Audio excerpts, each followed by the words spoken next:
ay panahon ng Pasko. So, it's Christmas time, panahon ng pagbibigayan at pagmamahalan. So, ang aking video for today ay tungkol ito sa aking unang gift.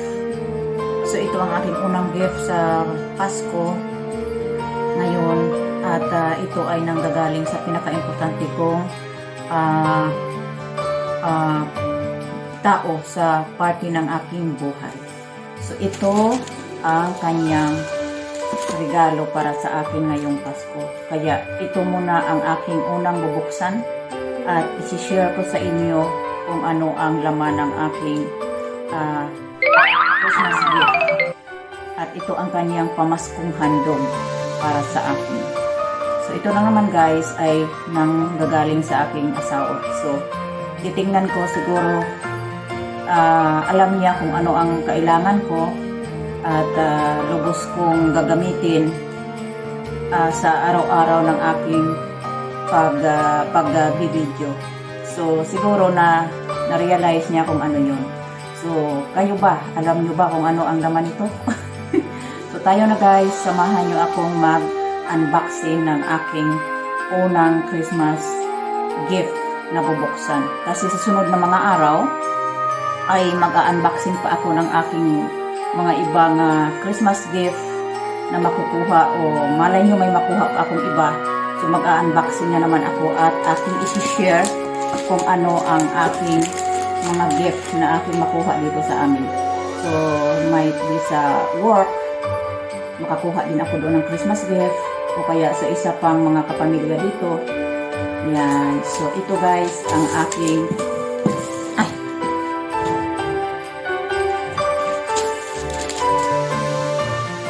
buksan na natin ang unang box ng ating Christmas gift. I wish na I can have more. So, para naman masaya ang ating Pasko at ang Pasko naman ay panahon ng pagbibigayan. So, ito na guys. Wala naman siya maraming dekorasyon. Simple box lang siya na nakabano.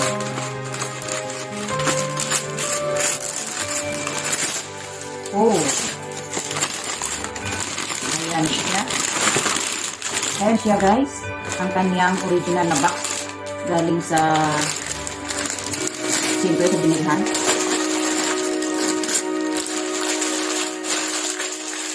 So, sana naman ay matutuwa ako nito. Sigurado naman matutuwa ako nito. Okay. So, hindi pa siya nabuksan mula nung mula nung na-deliver, hindi yata tinignan.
ang haba.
uli ang mga paa.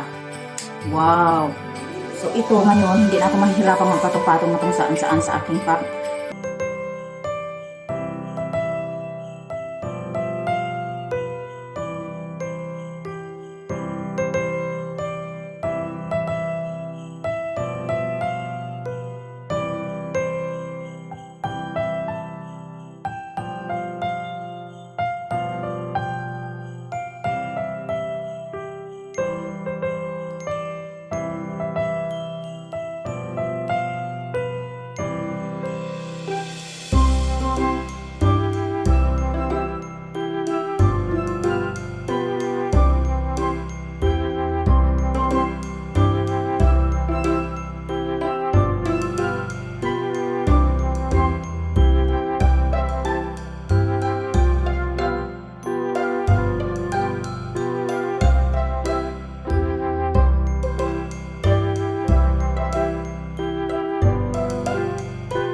whitey. Ito na talaga ang aking gustong bilhin noon pa.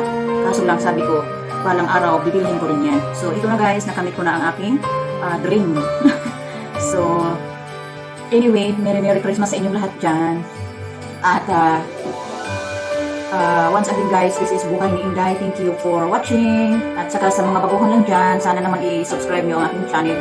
At para naman updated kayo sa mga bagong video ko katulad ng mga fishing, yung outdoor activities, at saka cooking. Yan. So, ito lang pala ako dito, ang buhay ko. So, Buhay ni Inday. So, bye guys, and Merry Christmas doon. To my family dyan sa Pilipinas, ayan, Merry Christmas sa inyong lahat, sa mga friends ko dito, sa YT, sa family, friends.